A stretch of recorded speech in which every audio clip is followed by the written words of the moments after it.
Hello everyone, I'm Randy Arrington and welcome to the 75th episode of Page Valley Livin. We're here today at third base on Allen Knight Field at Page County High School, what they call the Hot Box, which used to be home to Maddie Gordon, who was on the last team to win a state championship here at Page County High School in 2018. Since then, she's gone on to Division I collegiate softball in the Big Ten Conference to play for the Nittany Lions at Penn State University. She recently graduated from Penn State and also received the very prestigious Medal of Honor Award that the Big Ten gives out to a male and female athlete from each member school in the Big Ten Conference. She's also won some other accolades. Number 4 on the home run list here for the Nittany Lions, and her sister Kate was the home run leader at JMU. We're going to talk softball, we're going to talk college athletics, and even go back to a few Page County memories here with softball legend Maddie Gordon right here on the 75th episode of Page Valley Livin. We'll be back in just a moment after a word from our sponsor. Whispering Pines Assisted Living is now accepting new admissions. Quality care at affordable rates, professionally trained staff, memory support, and short-term respite stays are all offered by Whispering Pines Assisted Living, powered by Valley Care Management, where home and heart meet. Call for a tour today on Leakesville Road in Luray or learn more at valleycaremanagement.com. Welcome back, everyone, to the 75th episode of Page Valley Livin.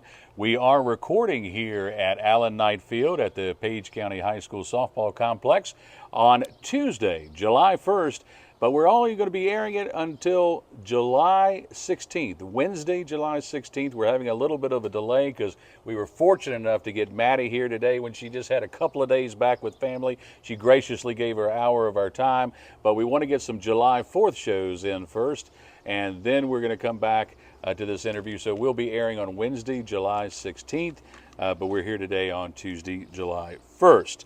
And Maddie, thank you so much for taking time with us. I know you had to sacrifice a little bit of time, but I'm glad you're here. Yeah, thanks for having me.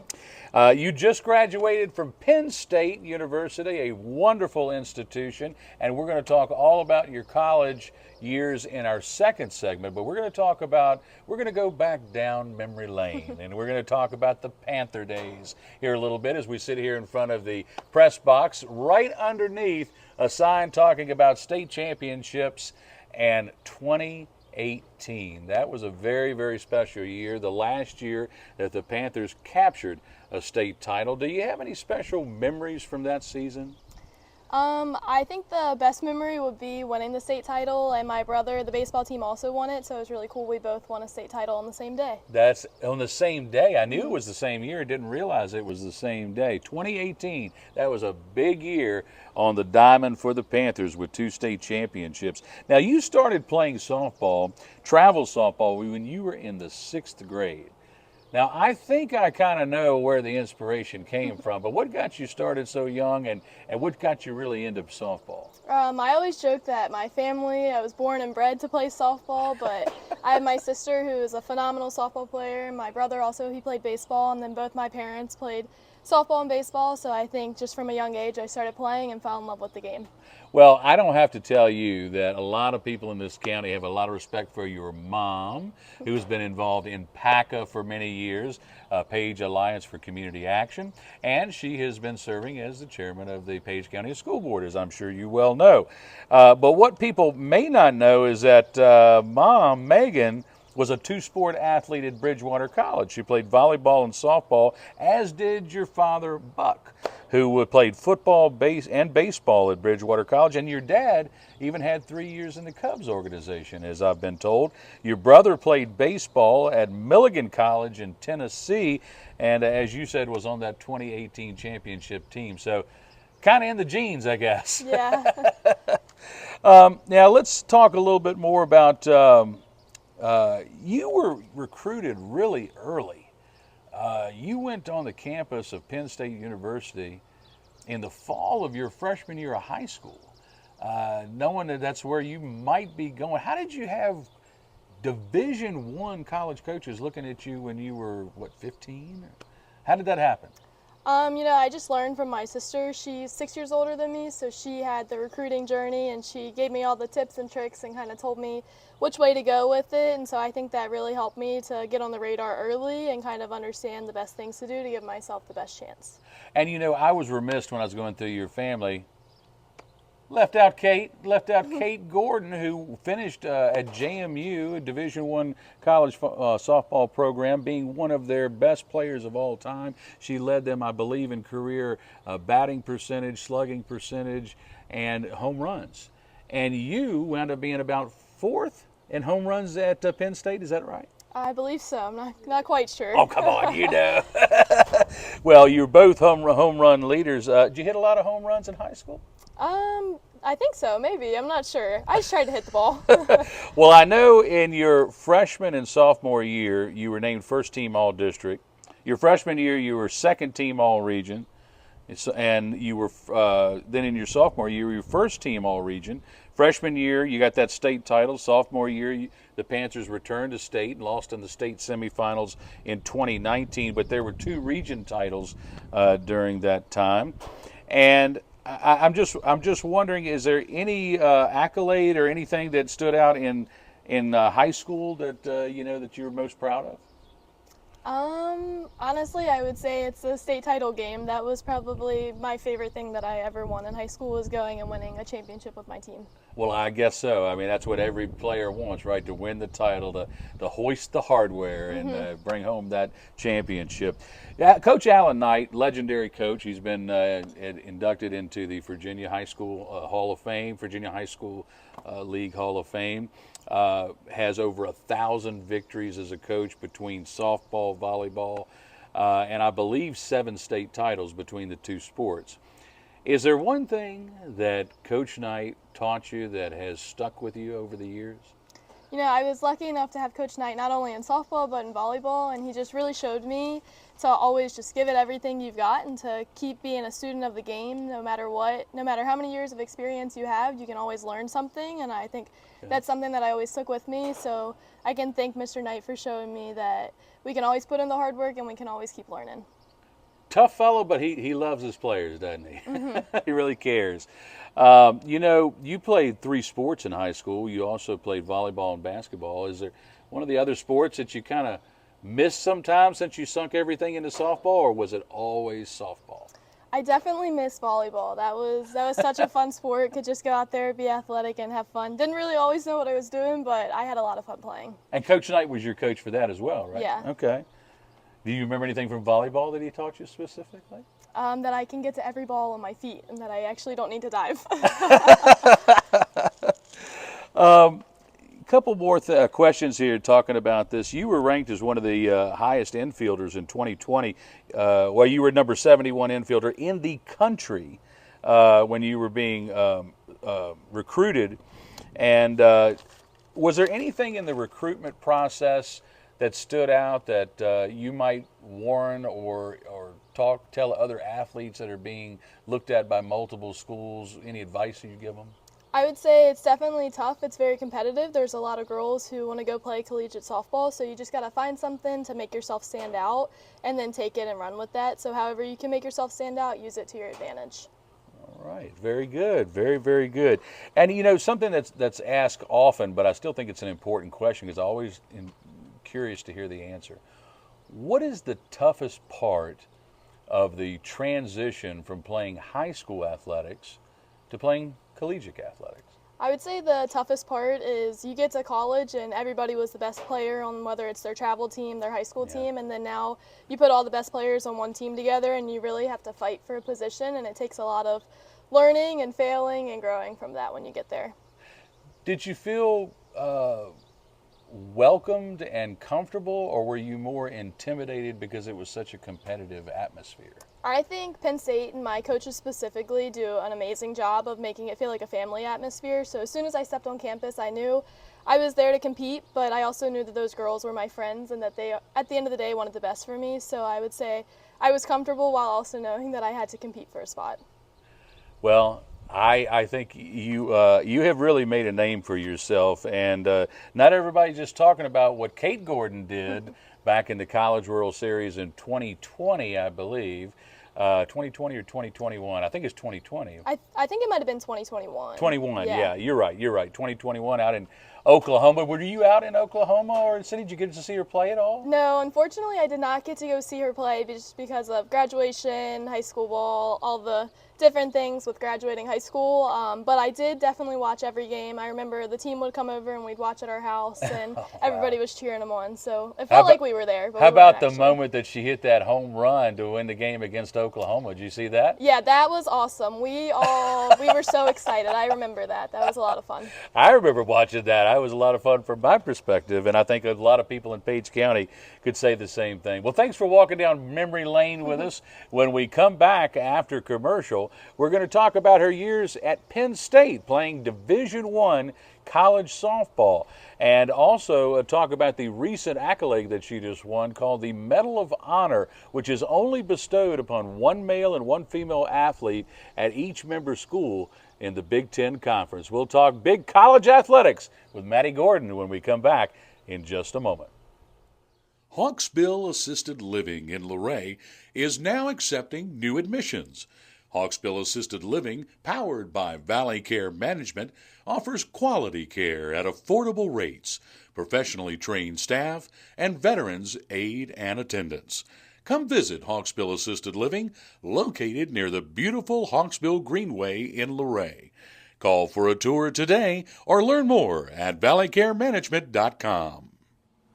Welcome back, everyone. We're here today with Maddie Gordon here at the Page County High School Softball Complex. One of the newest additions right here, the batting cages. Thanks to Jerry Carter and all the donors and all of the folks who worked on this and gave volunteer labor. And Maddie, you probably wish something like this was here when you were here, don't you? Yeah, the roof over this is nice. Feels a little good in this heat. Yeah. Well, let's start off talking about, you were telling me earlier, you played several positions in the infield. Where all did you play in high school?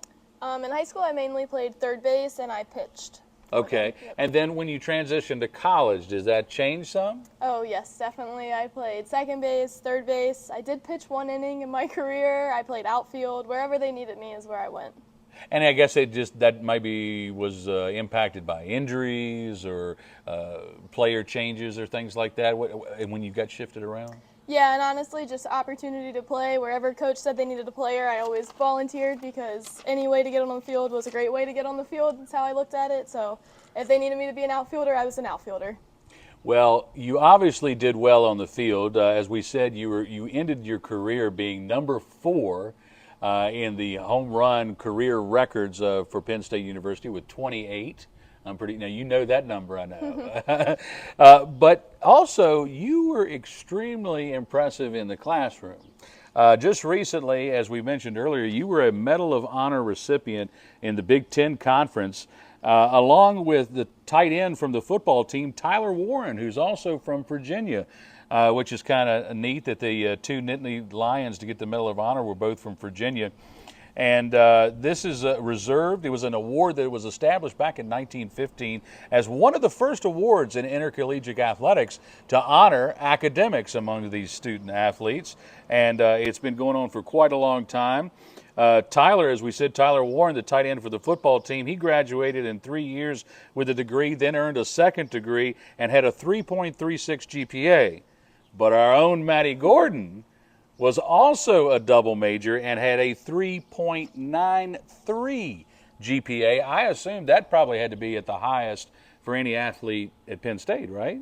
I think one of, yeah. One of at least, but it sounds like that would be the highest.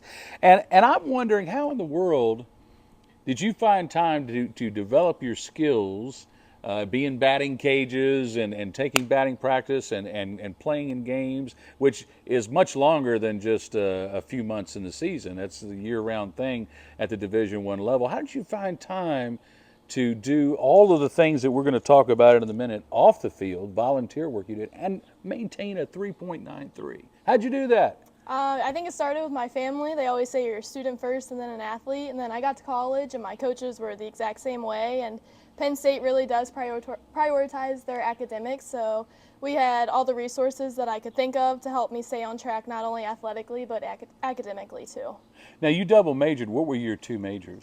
I had a double major in recreation, park, and tourism management, and human development and family studies. Now, what is Maddie Gordon going to do with those 2 degrees? Currently, I'm applying to grad school, and I'm hoping to just start with a master's, and then if I want to continue from there.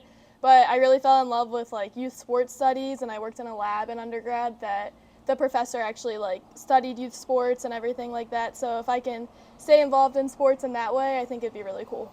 Very interesting. Very good. Very good. Well, I'll tell you, we're all very proud of you. You were described in the press release as one of the most dominant student athletes in the Nittany Lions softball history. You remember reading that in the press release? That's a pretty big statement. I'm going to say it again. One of the most dominant student athletes in the Nittany Lions softball history. And, you know, I know softball doesn't always necessarily get maybe all the respect it deserves as one of the major sports, because what's the big one? Football. Mm-hmm. And with the other Medal of Honor recipient being a football player, I have to ask this question. Did you ever go to a whiteout football game, and what was it like up in Happy Valley? I definitely had to go to a whiteout football game. You got to do it at least once in your 4 years, and it is unlike any other sports experience you'll ever be a part of. It's crazy to see how many people come together to cheer on one team, and just the stadium is just a different type of atmosphere, and it's a lot of fun to be a part of. And I would say, along with Virginia Tech's Enter Sandman and LSU's Death Valley and maybe Texas A&M's 12th Man, or maybe that's Mississippi. No, it's Texas A&M's 12th Man. It's one of the most iconic scenes in college football. So, I mean, that must have been great to have that as a memory. Yeah, it's definitely a very awesome memory to hold. Now, the Nittany Lions, while you were playing softball up there, they made their first NCAA tournament appearance in 2024 and had the highest scoring offense in the program history in 2025. And you contributed to that some, didn't you? Yeah. A little bit. What was your career batting average, if you don't mind me asking? I actually have no idea. I didn't ever keep up with that stuff. You don't keep up with the stats? No. My gosh. Was so focused on wanting to go out, and we always say go 1-0 in the game. So that's all I was focused on, 1-0 in this game. Well, I'll tell you what, something that you are 1-0 in is your off-the-field volunteerism. You have worked with the Special Olympics program in the Happy Valley. You made appearances at elementary schools and encouraged young folks to read. You prepared Thanksgiving and Christmas meals for the needy in that area. You were a student, you wrote a thesis, undergraduate thesis on student-athlete mental health awareness. I have to go over to another page here. You were an active member of Penn State's Student-Athlete Advisory Committee and the Athletic Department Leadership Institute and Penn State Christian Athletes. That's a lot. Yeah. That's a lot.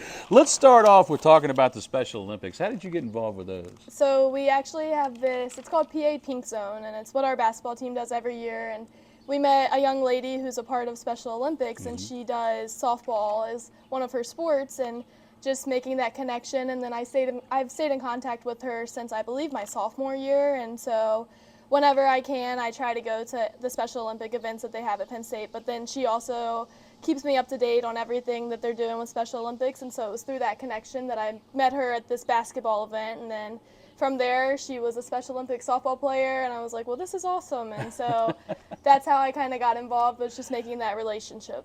I'm really interested in your thesis about mental health awareness for student athletes. That is an issue since the gymnast, that made it kind of a national issue, and it kind of had been building. That's really come a little bit more to the forefront than it used to be. In your research and in your writing, was there something that surprised you, or that you really didn't expect to find in your research when you were looking at this issue? Like you said, it is coming to the forefront, so a lot of people do know that we need to really prioritize our mental health, but I still think there's a little bit of fear of making that step to go do it. So I think that would be the most surprising thing. I feel like we've come so far, and to be afraid of wanting to take that step to help yourself and be your best for not only like your team and your school, but just so you can be the best person, learning how to just take that next step and really make sure that you are the best person out there for yourself, right? So I think that's like the most surprising thing, but it definitely has come a long way, and it's really awesome to see all the resources that colleges and that coaching staffs and everybody provides their student athletes. Well, you know, athletics are certainly fun. A lot of people get a lot of enjoyment from recreational Little League on up. But as you go up, that pressure does build. There's a little bit of pressure in high school, but there's a lot more in college. And if you ever have the chance to go pro, then it is literally your job and your life. But in college, you know, you have the pressure of extracurricular activities. You have the like the things you were volunteering with. You have the pressure of academics, which you did very well with. And then there's a pressure on the field of if you don't do your job, someone is going to take your position and that kind of thing. And if you don't play well, heck, you may lose your scholarship and so on and so on. How did you deal with the pressures of college athletics? You read it off as the last thing I was involved in was Penn State Christian Athletics. I don't think without my faith I wouldn't have been able to do any of it.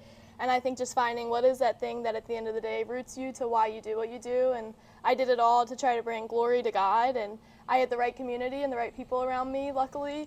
And that's really what pushed me to just go out there and try to be my best, not for myself, but for a God that I serve.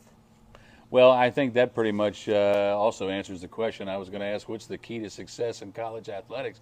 I think you would say probably your faith was at the center of that. Yep, definitely. Let's look at a couple more things here as we kind of wind down a little bit. I think I've asked you a lot of the big ones, so let's close out with a couple here. Your sister Kate, you know, really accomplished a lot. You've accomplished a lot, but she was a few years ahead of you. So you were always watching what she did in high school and then what she did in college. And like you said, sitting around and watching that game where she hit the home run in Oklahoma City against the #1 team in the country to win a game in the College World Series. What is one thing that maybe either directly verbally or just through her actions that your sister Kate has taught you that you have carried through the years? I think she just taught me that whatever I set my mind to, I can do, right? Like, she really set the standard and showed me what it's like to be great, and that if you have a goal set for yourself, that you can achieve it through hard work and just consistently showing up every day. Did you ever get to see her when she played professionally a little bit with the Vipers? I did, yeah. It was actually really awesome. So I was down in Florida playing in a league at the same time. Oh, wow. And I was able to, we were on the other sides from each other, but I was able to drive over and see her play. And Jalen Ford, she was a former JMU student athlete too that I really looked up to. So I actually got to see them play in like the same game, which was really awesome. What about Odyssey? I think so. I'm not 100% sure. There's so many different teams, but I still watch when Odyssey plays on Athletes Unlimited, so that's really cool. And too. folks that don't know, she was a pitcher for JMU that really a little bit captured the nation's attention there in a couple of games with her, the way she played, the heart that she played with, and she was a good pitcher, I'm going to tell you what. Yeah, she's a lot of fun to watch. So if you don't watch Athletes Unlimited, you should go check it out. What do you think that I've seen this question asked many times and answered many different ways. In your life, with all the different things that you've done, not just sports, but what has athletics meant and added to your life? I feel like I could never truly answer what athletics has meant to me, but I do believe like it really has shaped me into who I am, and it's given me a platform not only to succeed and do a lot of great things, but also to just learn and keep growing, not only as an athlete, but as a person too, and that's something that I'll forever be in debt to athletics for. Well, I tell you, there's a lot of folks in Page County who still remember how you played and know what you are as a person, know your family, and are very, very proud of what you've done. So we're going to end up on this question right here. You've been through an extraordinary journey, and I think you have great insight that you could offer to some of the current and future high school students, whether it be Page or Luray here in Page County. What advice would you give them, not only ones that are being looked at or maybe scouted to play athletics at the collegiate level, but just students who are considering college in general? What advice would you give to them? What did going to college do for you, and how did it help you? I would say when an opportunity presents itself, whether it's big, small, or in between, just jump in with 2 feet and go for it, because you just never know where one little choice might take you or lead you. And college is a great place to get to learn what it is that you're really passionate about and try all kinds of new things. And it's real life, but we always joke that it's not really real life, because you have all these opportunities to just go out and join a club or maybe a sports team or study in a lab and then really learn what it is you want to do. And from there, you make these connections that will just like guide you for the rest of your life. I think the last part of that question answered this one, and I said that was going to be the last question, but I kind of have one more. Take away the athletics, take away the degree. What did you gain? What did you get out of the college experience? Most definitely, the relationships and the connections are something that I can't even just begin to describe how important they are to me. The people I've met along the way are people I'm going to have for the rest of my life, and that's something I'm always going to be grateful for. And they're the people that have really pushed me and guided me in the right direction. Well, Miss Maddie, you have a very bright future ahead of you. I'm a gambling man, and I would bet heavy on that. Thank you so much for spending some time with us today. Folks, we hope you've enjoyed episode 75 of Page Valley Livin. Make sure you hit that like button and subscribe to our YouTube channel at Page Valley News. You can type it right in the search engine right there on YouTube and pull up all of our past videos. As always, we want to thank Eleanor Arrington for her work behind the camera and in the editing room this week. And as always, we want to remind you to go down to the Page County Animal Shelter and help one of our furry friends find a forever home. For Maddie Gordon, I'm Randy Arrington saying until next week, enjoy that Page Valley Livin'.